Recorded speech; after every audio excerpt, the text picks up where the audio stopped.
Heroes. We have our favorites, and we have some that we would rather scoop under the rug. But you know what? Sometimes we get a little bit tired of being the good guy. What if we want to take things for ourselves? Well, this time, we get to play as the villain. Hello everyone, Hobbyist here, and we are back at it again with another board game video. This time, it is your turn to dominate the Marvel Universe as an iconic Marvel villain. Wield sinister abilities to pursue your objectives and follow your unique path to victory.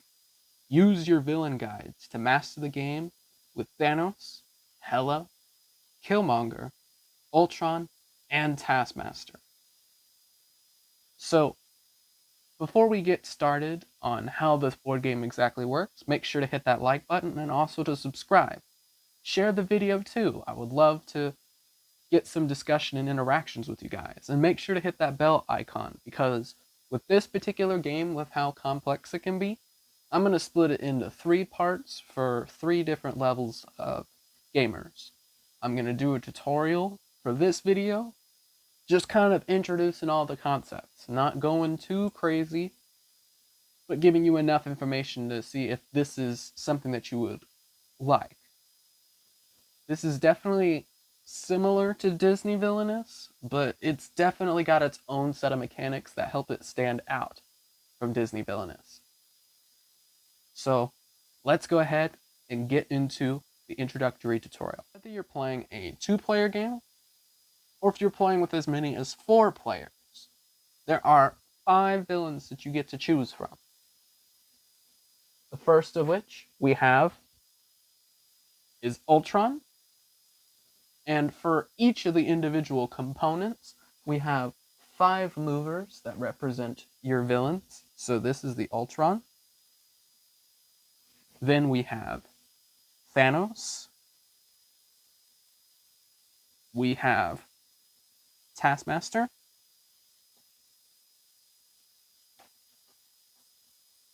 We have Hela. And then, last but most certainly not least, our favorite Black Panther villain, Killmonger. So each of the villains has their own mover that represents their piece. And we also have 5 domain locations that are representative of each of the 5 villains.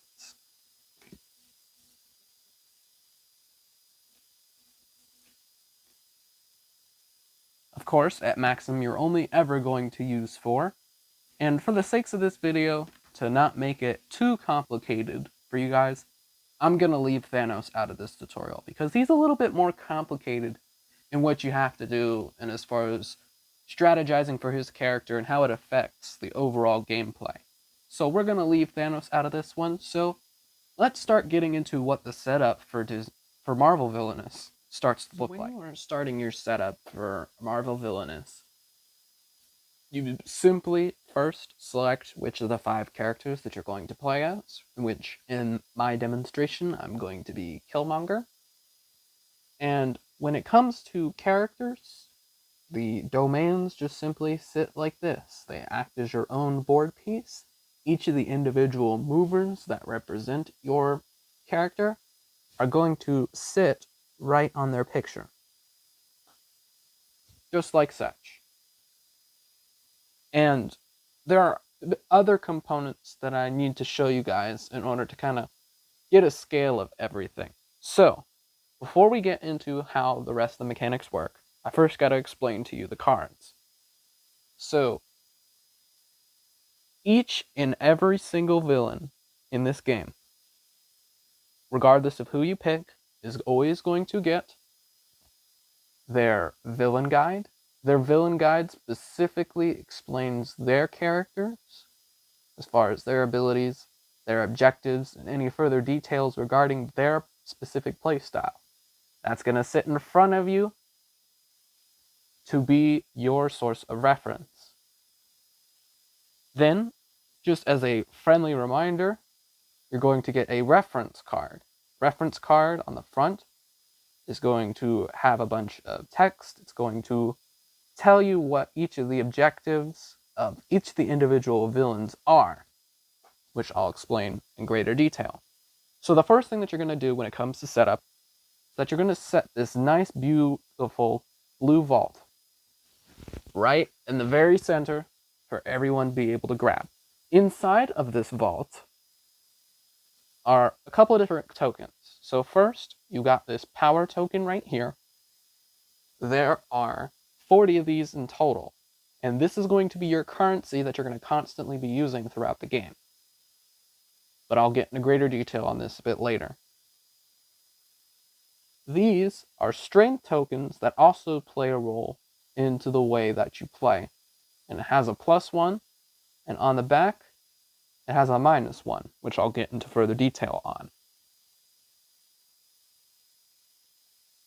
Because Hela is going to be in our visual demonstration, because of the way that her guide works, these are soul mark tokens.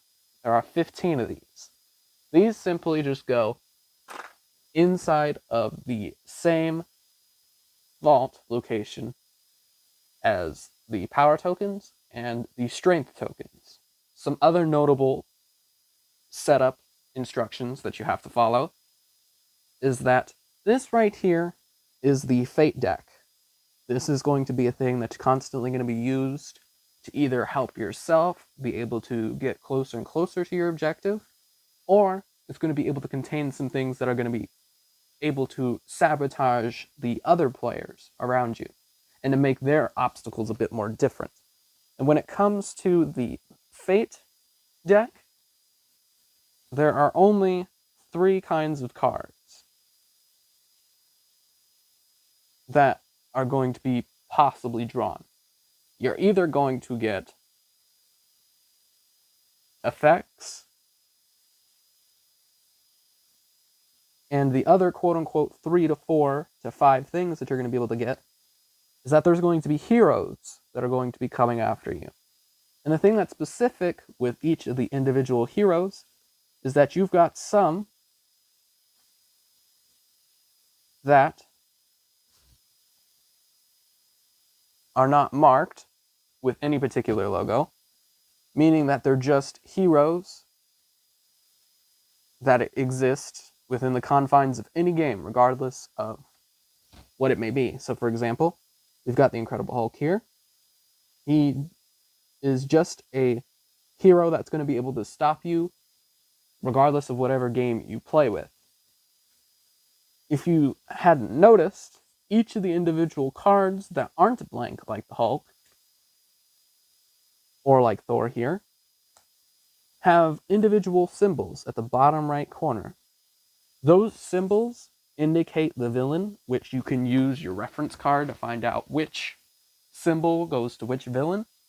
And these are specialty heroes, meaning that if you play these heroes against those specific villains, they're going to do a lot more damage to those villains in comparison to playing them against anybody. Even though they can be used for anybody, it would be the best decision on your part to play them specifically against the villain that matches the logo.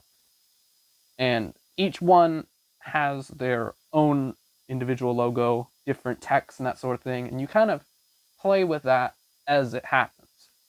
Any villains that you're not going to play with, you just simply look for that logo and you pull all those cards out of play.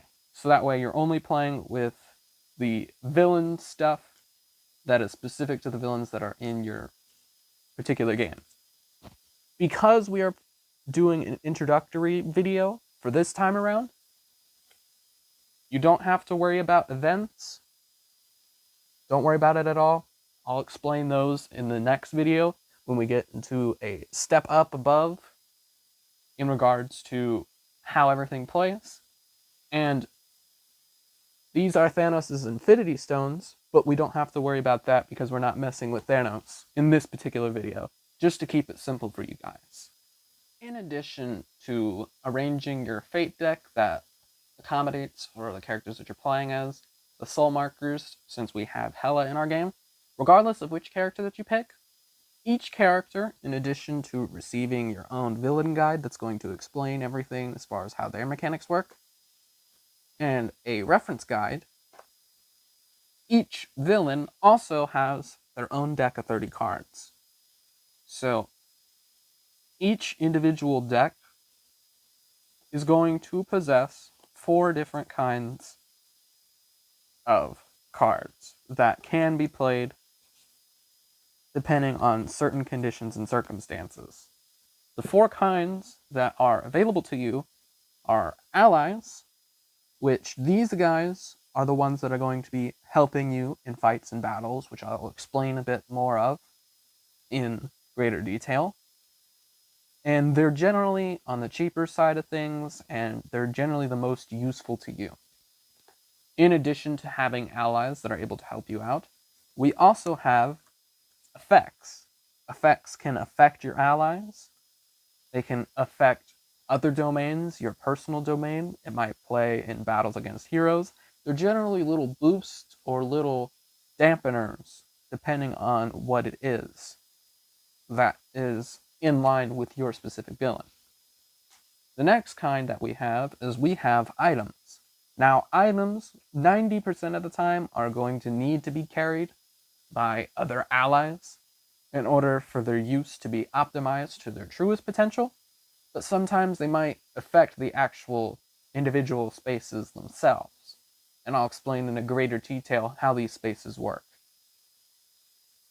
And then lastly, the most powerful of the bunch that we have are the specialty cards. Now, the specialty cards work in the same regards as far as how they're acquired and how they're used, but the difference is that on the actual domain location, as I will show you,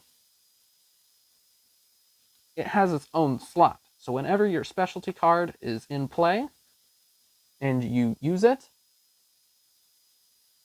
this is a permanently ongoing effect that you can choose to use. The main difference is that you have to spend your power in order to use it. And I'll explain in a further detail how spending power and how all of that affects the game. But these are more ongoing effects that can last way longer than your one-time or two-time uses that you're going to use from your items, your effects, or your allies. The next thing that you're going to do is that once your deck has been grabbed, like such, you're going to just do a nice quick shuffle. Going to go on for a little bit. And then you're going to place your deck right beside your character pile, and you're going to want to leave room for a discard pile. Because at any time during a game, you have your own hand that you keep to yourself. No one else is going to know about this hand. And you simply draw the top 4 cards, and this is what you start off with. Now, when it comes to hands, as far as what you play, there is no limit to how many cards that you can carry at any particular point in time. However, if your hand, due to it being used, or as we'll learn about discarding cards, go underneath 4, then at the end of your turn, and only at the end of your turn, do you then replenish back up to 4. If you already have 4 cards, then you can't replenish. You simply just have the cards that you have in your hand. That makes the most sense. So yes, you then leave room for your little discard pile that's going to go off to the side here. And then the last thing you want to do is, more so specifically, is take a quick read of your particular villain's guide. Now, specifically with Killmonger's, his objective is going to be very different from Ultron's. It's going to be very different from Taskmaster's, very different from Hela's, very different from Thanos's. So, with Killmonger, he has a little bit of a different setup. And I'll go into the individual setups as far as Killmonger, Ultron, Taskmaster, and Hela go. But I'm not going to go into specific strategies as far as like how you want to accomplish that, or the best way that you want to accomplish that. I might save those for another video. Let me know if that's something that interests you guys down in the comments below. But otherwise, when it comes to Killmonger, after you read his villain guide, you will find these two tiles. So this one is, you see the claw tile, and the control the minds tile, challenge for the throne, and the minds are lost. Now this is a 4-step program that is exclusive only to Killmonger. So as we come over here to our right, we can see that there's this Golden City domain. And what we're simply going to do is we're going to put the control the minds on top of the top half. And then we're going to put claw right on top of that. Because to put it simply, Killmonger has a bit of a longer objective. So with Killmonger, his whole goal is to be able to acquire enough strength, and the first step being to kill off Ulysses' Claw. Once you do that, you go on to step 2. Step 2 is to use this specialty, move it over to your specialty slot, and your goal is to be able to use power in order to find Black Panther the hero from the Fate deck and pull him over to Warrior Falls. Once Black Panther has been found, you have to be able to successfully recruit your allies and successfully beat him on Warriors Falls. There are ways to win, there are ways to lose. I'll explain how the combat works in this game. But that is your step 2 after defeating Ulysses' Claw. Without defeating Claw, you can't move on to this Black Panther step. Once you have successfully defeated Black Panther, and he has been removed, then you remove the challenge the throne tile, and you replace it with the control the minds. Because your last step is Killmonger, is to successfully move these explosive items that we have here to any other domains that aren't yourself. They have to be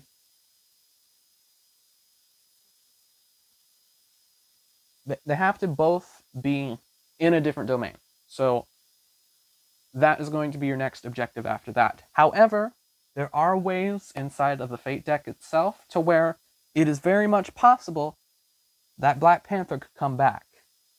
If Black Panther comes back to Killmonger's domain, then you flip it over to the Minds Are Lost, and you have to go back to step 2, in which you have to then be able to rack up the allies and successfully beat Black Panther again, before you can then remove the tile, flip the tile back over, and you're back to your Minds mission.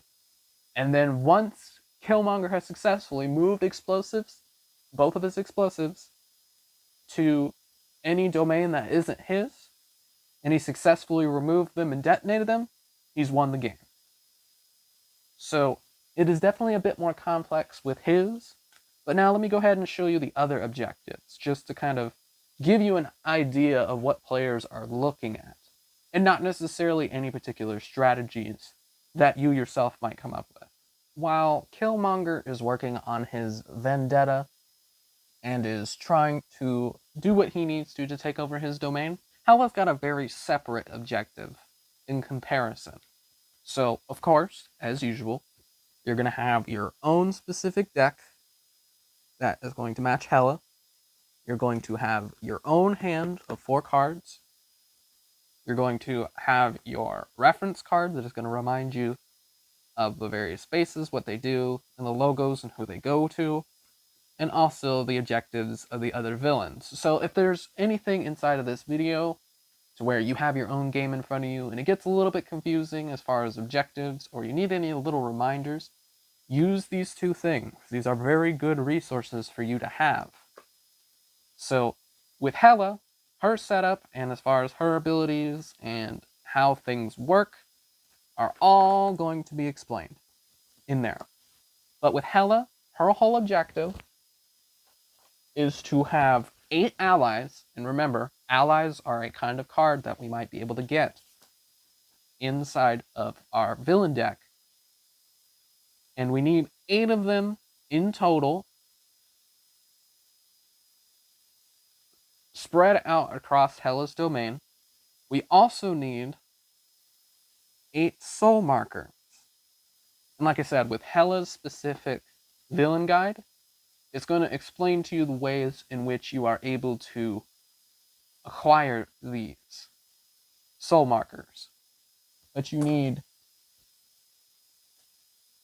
8 allies on the board, and you also need 8 soul markers in your inventory, in addition to the last domain space that's on the far right, Odin's Vault, to be completely empty with no heroes or anything trying to come after you at all. And that's simply how you win the game as Hela. It's a very simple objective, but it's definitely got a lot more complex as far as what it is that has to be accomplished with Hela's and the means that it takes in order to acquire those 8 soul markers and to be able to distribute those 8 allies that you need. Now, when we switch over to Taskmaster, while Hela's trying to collect her allies and souls, and while Killmonger's trying to fulfill his vendetta, Taskmaster has the goal of having 4 allies anywhere across his domain, each with 5 or more strength at a different location. So the meaning that the allies that he is able to get, for example, this is Crossbones here, needs to be able to acquire a strength of 5, which is very much possible in this game, otherwise the objective obviously wouldn't exist. And there needs to be allies at each individual location that is on your domain. Domains specifically, whenever I use the term domain, is pretty much the individual spaces that are on your little board strip that are right in front of you. So it needs to be 4 allies with 5 or more strength each, and they all need to be spread out across your map, and then you win. So as far as the specifics of how you are able to do this, what kind of abilities and strategies you might want to use as far as completing your objective, Taskmaster's got his own villain guide. Everything that you are going to need as far as your more advanced comprehension of your character, your abilities, strengths, and weaknesses, and things like that, are all going to be inside of your villain guide. So please, please, please, if you're playing this game for the very first time, constantly use this as your reference. This has constantly saved me the confusion that I might have had with a first-time playthrough, and it just made this a lot more digestible. It's clear to read and understand. And remember to always have your reference card in front of you too.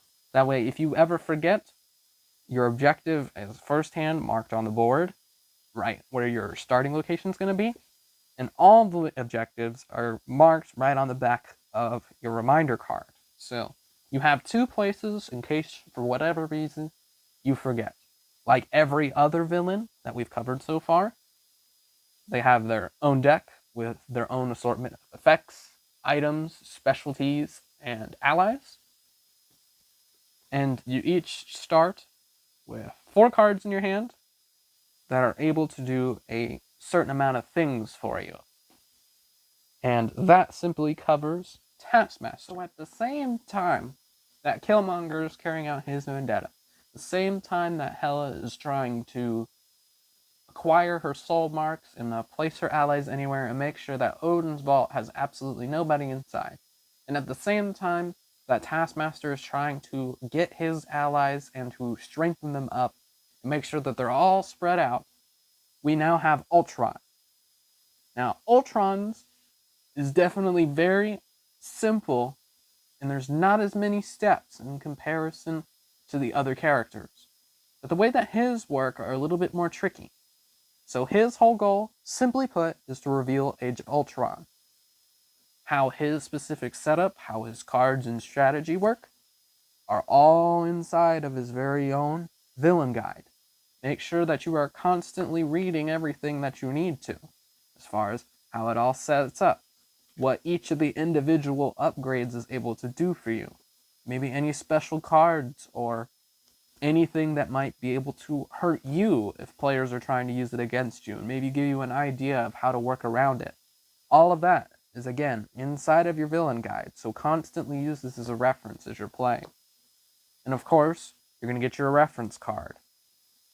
It's going to have the objectives of every villain that is inside of this game, and it's going to have a reference to the individual symbols at the bottom, and it's going to have the symbols for each of the individual spaces that are inside of a domain. So you have lots of information and reminders for you. But when it comes to setting up to play as Ultron, you have 4 tiles that are like such, and they are double-sided. And the way that these work is that they go on the specific order, with the way that I'm showing you is going to be on the bottom. So Age of Ultron is on the bottom. The next one that goes is Ultimate, that goes on top of that. And the next is Optimization, which goes on top of that. And then Transformation, which goes on top of that. And on the back of each of these individual transformation tiles is going to have the instructions of what it requires of you in order to complete these steps for your transformations. Because you're Ultron, you're constantly going to be upgrading yourself to be the best that you can possibly be. So they're all going to sit right here before the specialty slot. Whenever you have successfully completed a stage inside of these tiles, this tile, you grab the transformation, flip it over. It's going to have all the information of what you can do inside of this transformation. And because it's a specialty, it's going to go right in your specialty slot, also to kind of remind other players of what current step you're currently on. So you're going to be constantly traveling across your domain, being able to do various steps and practices in order to be able to successfully complete to where now you are focusing on the optimization and what its requirements are. Once you've successfully done so, you flip it over and it takes place of transformation as the new improvement of what you can now do. And the way that specialties work, especially even with Ultrons and with everybody else that has specialty cards in their villain deck, is that you can use more than one of these at the same time. And that because they are ongoing effects, you can use each of these in one turn. So for example, you can't use optimization twice. However, you could use transformation and optimization both in the same turn. So that's something to play off of there. Once you have successfully completed optimization, you're going to work on ultimate to fulfill those requirements. And the little text on top says that you can't use the next step until the previous step is already in play. So if you don't have optimization, you don't have access to ultimate. You don't have access to optimization, you can't use transformation. So on and so forth. It goes backwards and forwards. So once you successfully completed ultimate, you reveal that face up, play that on top of your specialty area, and then your last step, Age of Ultron, you complete all those steps, flip it over, play it on top, and then you have successfully won the game because you have reached your peak form as Ultron. So that is simply Ultron's objective. Again, it's very easy on first glimpse, but it tends to be a bit more complicated as far as if there's any strategies or how it is that you're going to go about accomplishing this mission. So now that I've explained to you the objectives for each of the individual villains and what they're all going to be working on their turn, I'm now going to explain to you the various spaces and what exactly they all mean for the villains and how it ties into how you're going to play your cards and how the actual play is now going to work. So the final step before I get too far ahead of myself in explaining the individual movements of the villains, is that once your domains are set up, you've got your deck, that is your draw pile and discard pile, you got your hand, you've got your objective laid out, you've got your fate deck organized, you've got everything that needs to go into the vault, and then you've got your villain on your starting location with your reference card and your villain guide in tow. Each of the villains is going to be assigned power. And like I mentioned earlier, power is your currency inside of this game. You're going to be using power a lot in order to progress.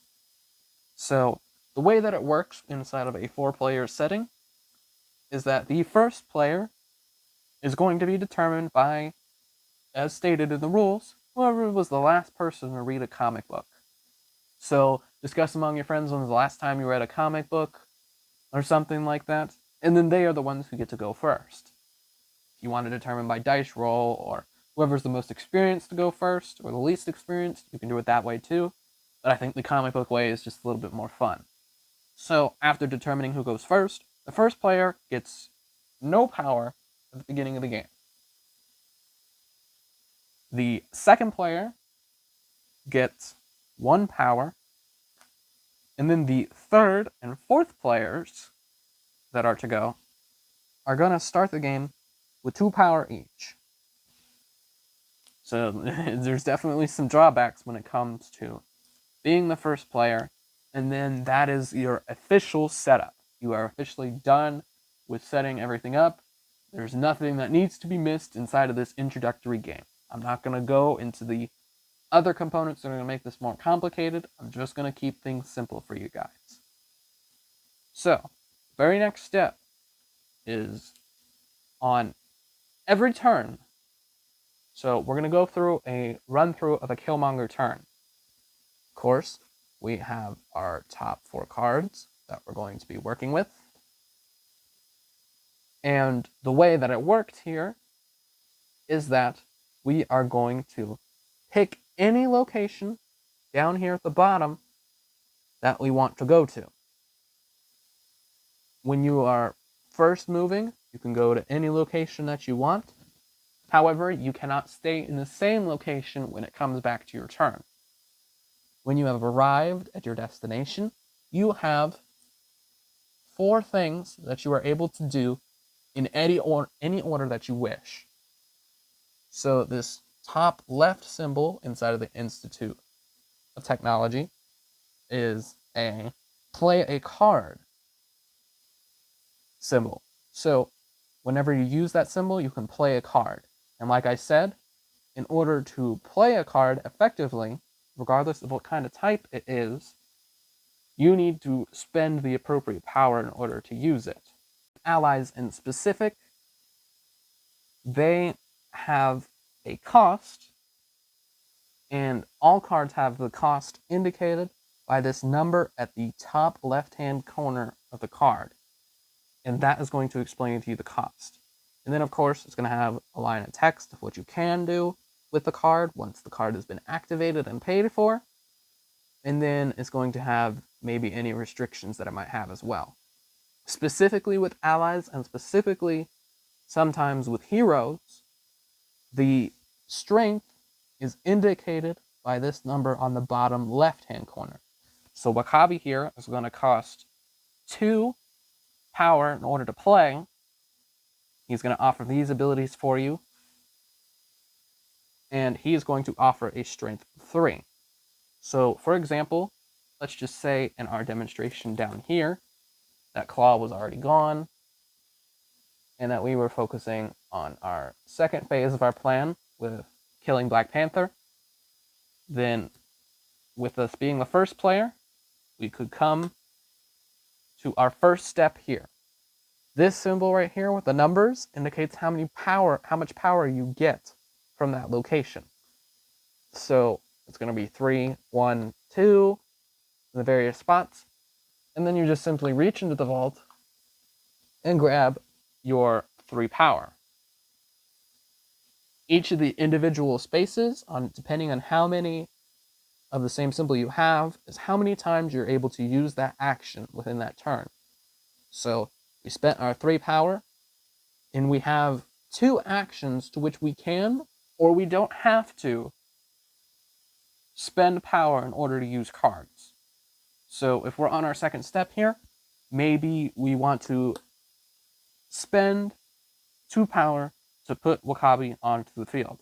Now the way that it works with allies is that you spend your power, and then you can place the ally anywhere on your domains.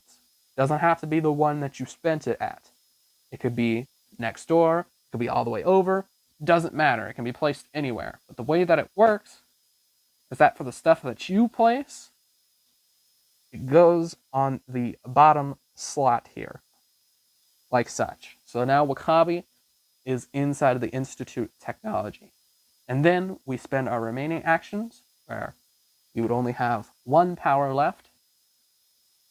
Then we could come up here if we have anything that costs us 1, which we see that, oh, we might be able to do something with this. We could spend the 1 power in order to use this item. And the way that items work is that items 90% of the time have to be attached to an ally unless the card specifies otherwise. So then simply you put the item underneath the ally, just so that way the text itself can still be read as far as what it does. And then you've attached it. And then the last space inside of this particular area is a discard slot. So the way that discard works is that you can discard any amount of cards. Let's say these cards weren't very useful to us at the time. Maybe we wanted something better. We could get rid of 1 card. We could get rid of both these cards. Or if we had a full hand and we think our full hand is garbage to us at the current moment, we could get rid of everything.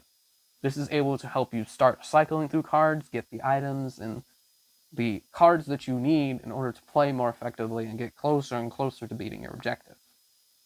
And then, once all of your actions have been successfully completed, your turn ends, and you draw back up to your 4-card hand limit. And that simply ends your turn. We then move on to the next player. Inside of Warriors Falls is a different set of actions, however. We've got the familiar play a card action that's right here. But we've got 3 different symbols now in comparison to what we had before. So what do these symbols mean? Well, let's start with the one on the top right.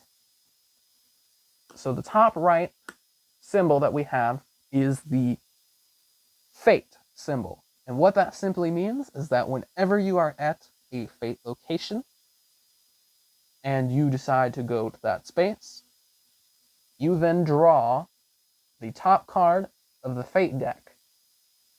And as you can see here, this one here is a hero. Now, because we are Killmonger, this card especially is going to affect us more than if we play this anywhere else. But the way that drawing heroes work is that you cannot play heroes on yourself. And why would you want to? Heroes are meant to stop you from completing your objective, and it makes it harder and harder. So, what you would then do is that if you drew a hero, you can then play them on any other domain that isn't your own. And the way that it works, let's say that Dora Milaje here was played on us, is that on this particular Warriors Fall space, now it plays on the top half of the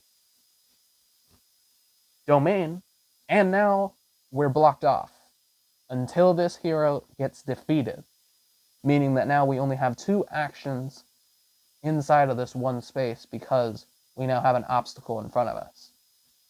So heroes are going to be able to block off locations and hinder your playing abilities, and heroes can stack up.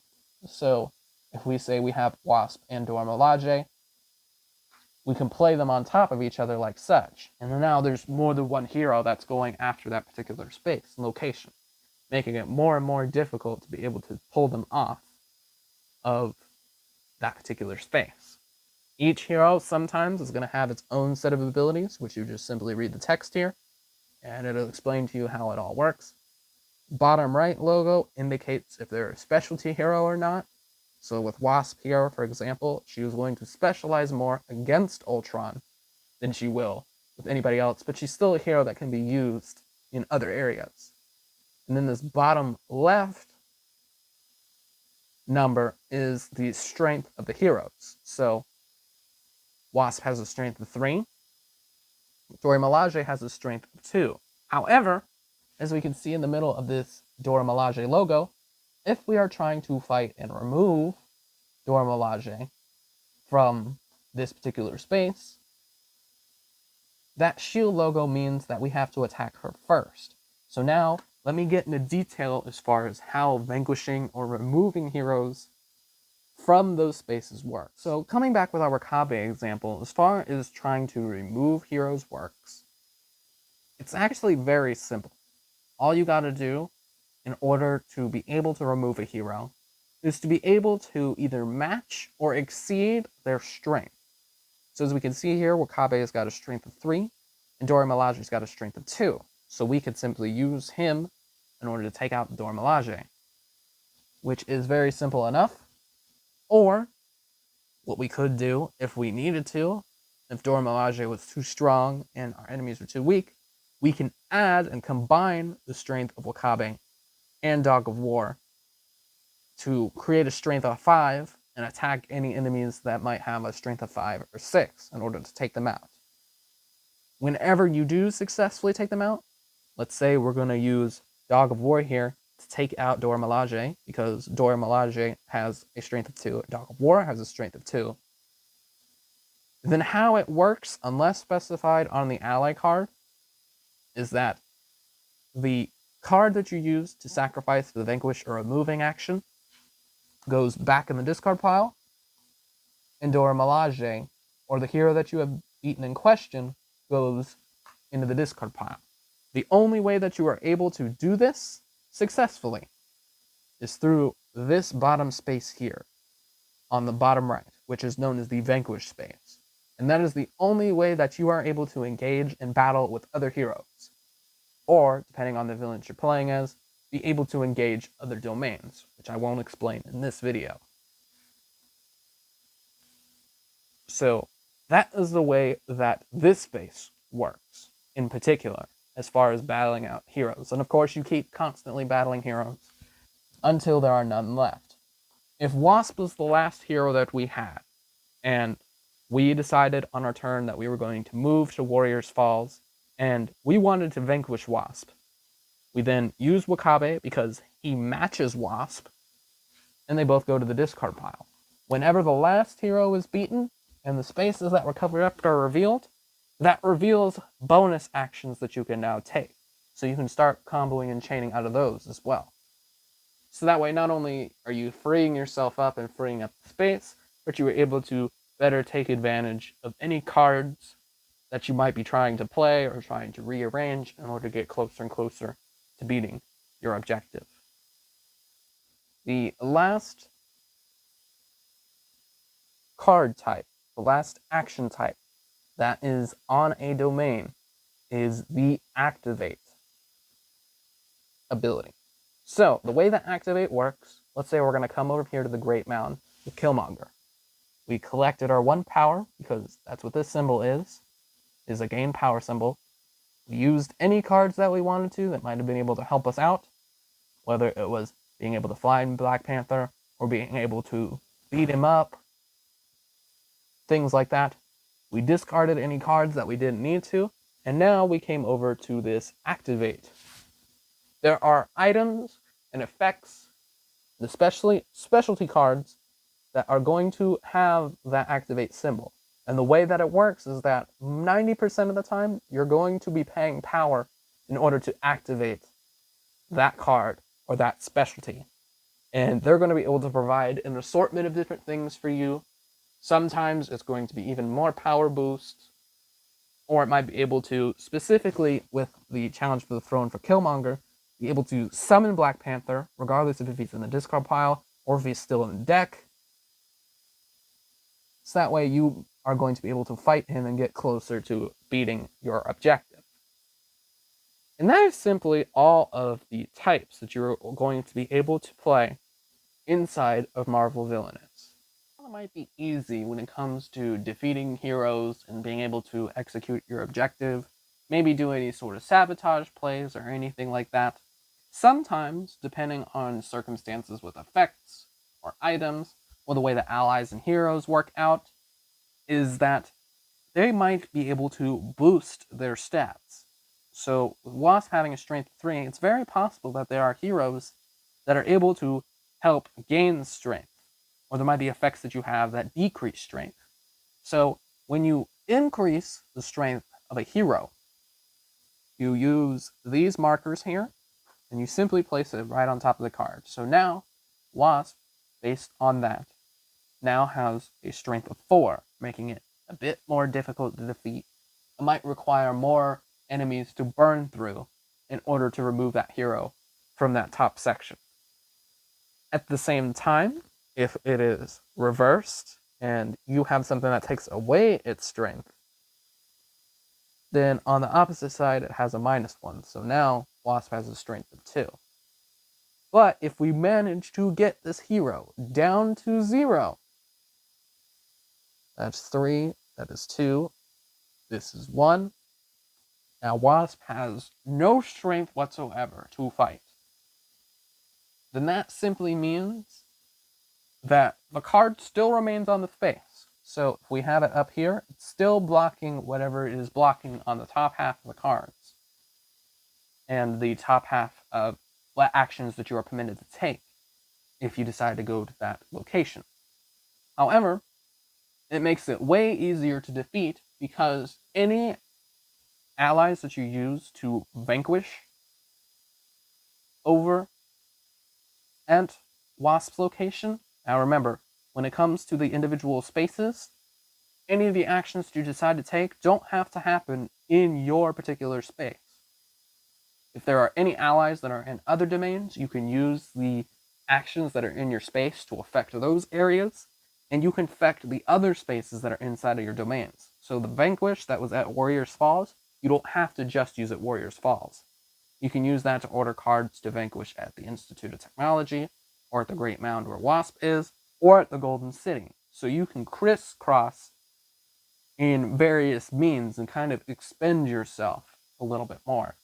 But with a strength of 0, any cards that you would be forced to sacrifice in order to get rid of the heroes in question, you don't have to do that. They can stay on the board while the hero goes away because they're too weak to fight them successfully. So that is something that can definitely make it easier for you when it comes to eliminating the stacks of heroes that might be coming out at any particular time. This is it, everyone. We've finally made it to the very end of the introductory tutorial on the easiest difficulty of Marvel Villainous. Now tell me what you guys thought down in the comments below. Was this tutorial very helpful to you? Do you have a particular favorite villain that you are interested in playing as? There are so many intricate facets to this game to where there's very little room for predictability because the cards that you have are going to be kept to yourself. And honestly, overall, in my opinion, this game is very much similar to Talisman in regards to it's a bit more complex in comparison to most of the other board games that I play with. And it definitely has a competitive edge to it, but I like the fact that you get to play as the villains for once. I think that's something that's honestly underestimated in my opinion. Yet you're so used to playing as heroes for long periods of time that being able to do it in simple turn actions is just a fun way to have a good time. And next time, I'm going to now be introducing the concept of Thanos and how these events start to come into play with Marvel Villainous. Thank you guys so much for watching. and I will see you guys in the next video.